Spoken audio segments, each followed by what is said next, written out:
आप देख रहे हैं सिटीजन वॉइस। मैं हूं शब। सिटीजन वॉइस में अब वक्त हो चुका है दिन भर की अहम खबरों का। तो आइए देखते हैं क्या है। देहरादून में आयोजित छात्रों की गूंज कार्यक्रम के दौरान मशहूर शिक्षक अभिनय शर्मा ने शिक्षा व्यवस्था, प्रतियोगी परीक्षाओं और पेपर लीक जैसे मुद्दों पर खुलकर अपनी राय रखी है। इस कार्यक्रम में लोकसभा में विपक्ष के नेता राहुल गांधी भी मंच पर मौजूद रहे।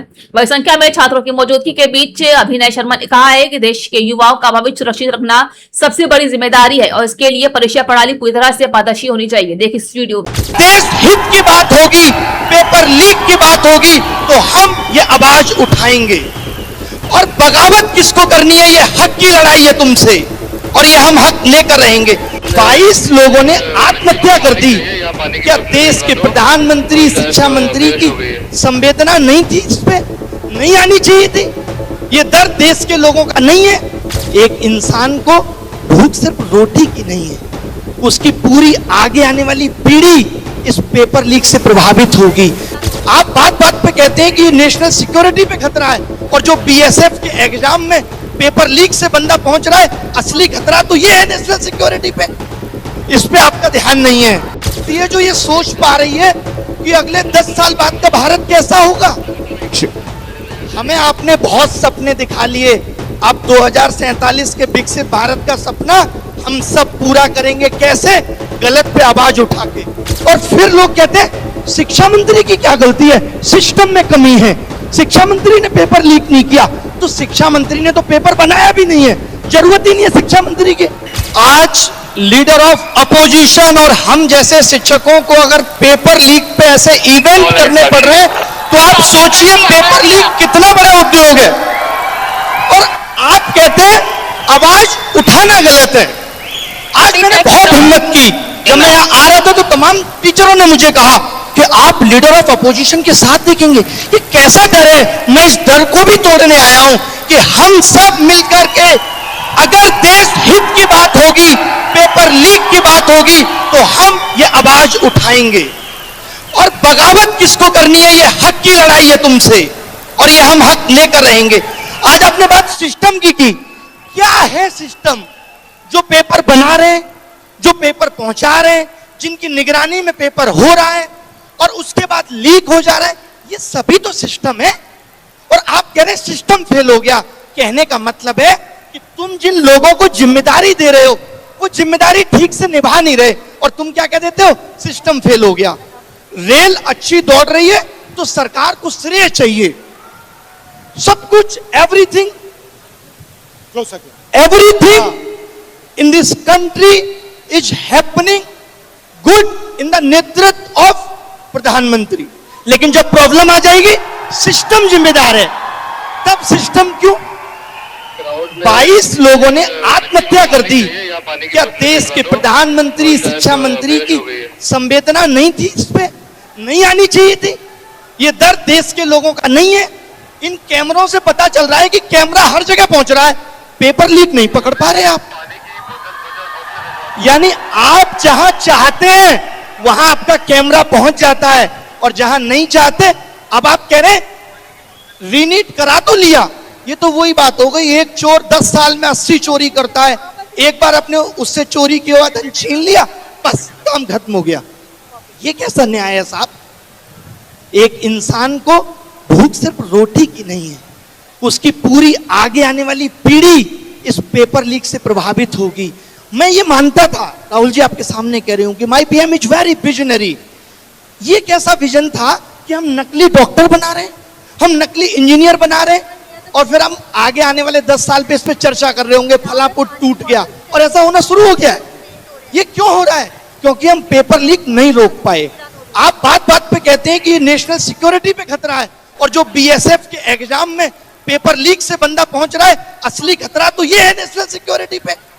इस पे आपका ध्यान नहीं है क्योंकि आप इसे ठीक नहीं करना चाहते। बात मनसा की है।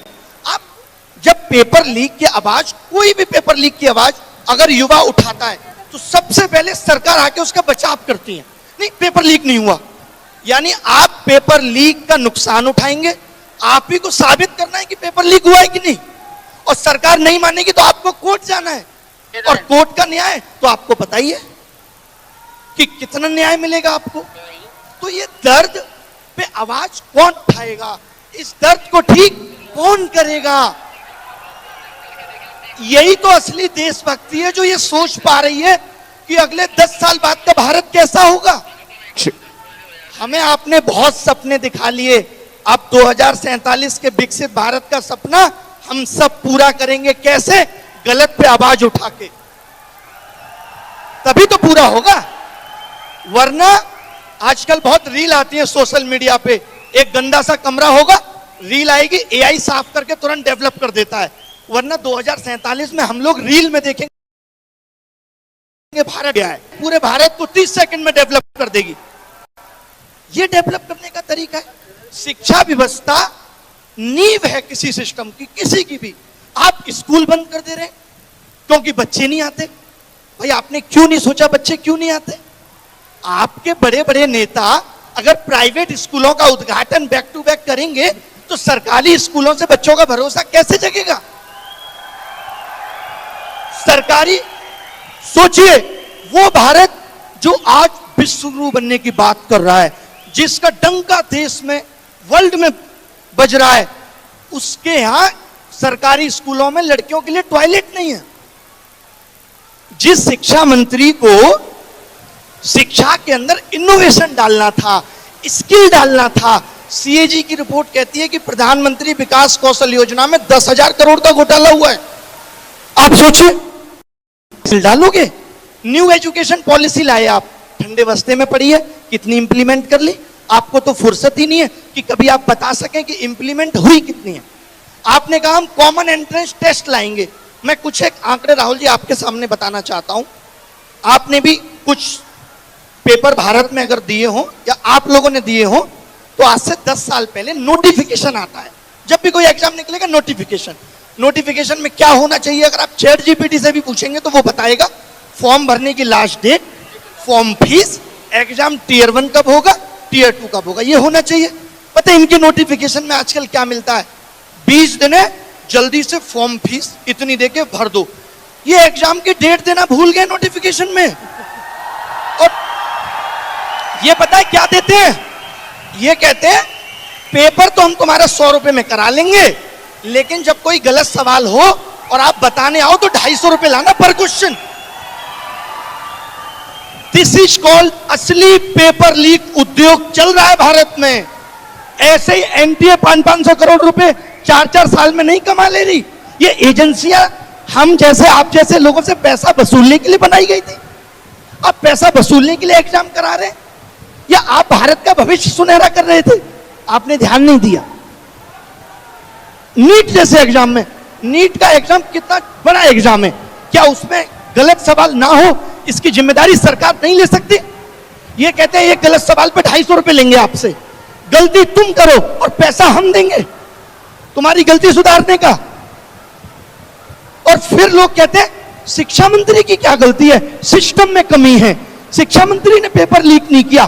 तो शिक्षा मंत्री ने तो पेपर बनाया भी नहीं है, जरूरत ही नहीं है शिक्षा मंत्री की, सिस्टम ही रहने दीजिए। क्यों रहना है शिक्षा मंत्री, बनाना क्यों है? आप कुछ कहना चाहते हैं राहुल जी, आप कुछ कहना चाहते हैं? नहीं, आप काफी पैशनेट हैं इस चीज के बारे में। जो आप कह रहे हैं उससे मैं सहमत हूं। मैं कोचिंग बंद कर चुका हूं, 6 साल हो गए मुझे केवल और केवल इस पेपर लीक उद्योग, एजुकेशन सिस्टम और एग्जाम सिस्टम को सुधारना है। और दुनिया के किसी भी मंच से अगर शिक्षा व्यवस्था की बात होगी तो मैं जरूर मिलूंगा। मुझे अब नहीं काम करना है। मेरा जिंदगी का थ्रिल इसी में कि मैं चाहता हूं कि ये पेपर लीक ठीक। बट एक चीज पे तो कंसेंसस हो सकता है, पॉलिटिकल कंसेंसस हो सकता है। देखिए, राजनीति छोड़ दीजिए, बिल्कुल पॉलिटिकल कंसेंसस हो सकता है कि पेपर लीक को एक छोटा सा स्टेप है, बट पेपर लीक को हमें खत्म कर देना चाहिए।